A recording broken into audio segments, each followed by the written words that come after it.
Dobrodošli ponovo na moj kanal. Kao što sam i obećao, danas ćemo da pokažemo koje su razlike između ovih kamera.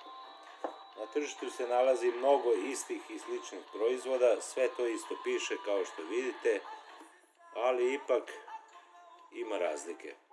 Ne samo u programu, nego ima razlike i u kamerama. Imate ukupno 3 serije kamere koje su jako dobre, imaju sve funkcije što su i napisane. Od toga ću sad samo jedan da vam pokažem, a to ćete naći jedino kad kupite na kameri, a to je serijski broj. Znači ukupno 3 komada imate koje su dobre serije. Sve ostale serije, slične i tako dalje, nisu ni za kakvu funkciju. Zašto? Evo sad ću ukratko da vam objasnim. Ima serija koja nema domet Wi-Fi konekcije do 15-20 metara, nego samo ima do 5 metara. Imate funkcije koje nemaju ugrađene LED diode. Šta to znači? Znači noću ne mogu da vide, znači rade non stop pod uslovima bez funkcije noćnog rada.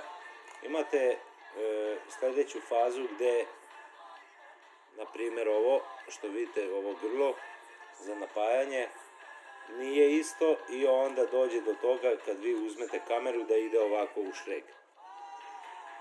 Imate funkciju gde nemate 3 lampe, imate samo jednu odavde.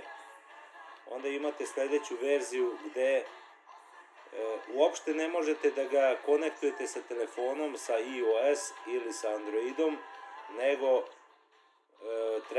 treba da se bakćete, da tako kažemo, jako puno i da skinete neki drugi program i tako da radi. Zašto ovo kažem? Znači, ovdje je jako bitno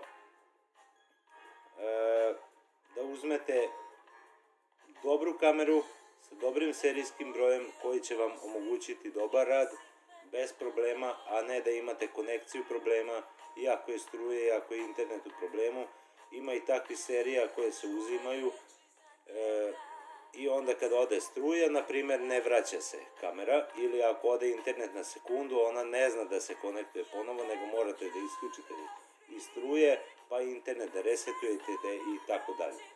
Pa da ne nabrajam još dalje da imate problema sa softverom. Znači softver ovaj što koristi je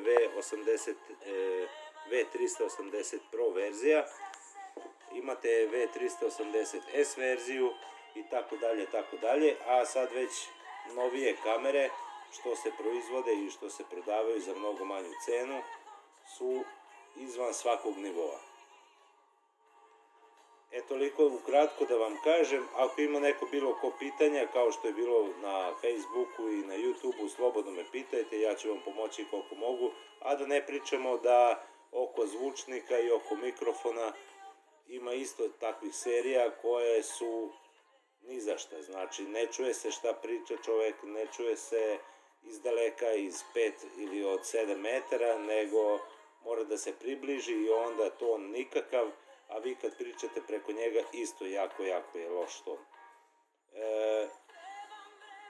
Još ako idemo dalje, imate serije, znači mnogo serije imate, gde na primjer ovaj HD lens, znači njemu sočivo koje je ugrađeno, ne može toliko široko, znači kao što sam napisao 40 kvadratnih metara u zavisnosti od stavljanja, ne može da vidi 40 kvadratnih metara, nego će da vidi samo 15 ili 10, znači mnogo će da bude manje, a to utiče normalno i na rad, jer svako ko uzima hoće da dobije ono što je napisano.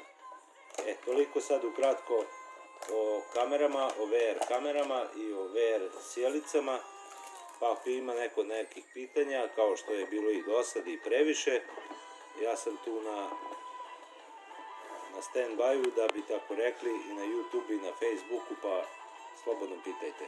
Hvala vam na pažnji, doviđenja.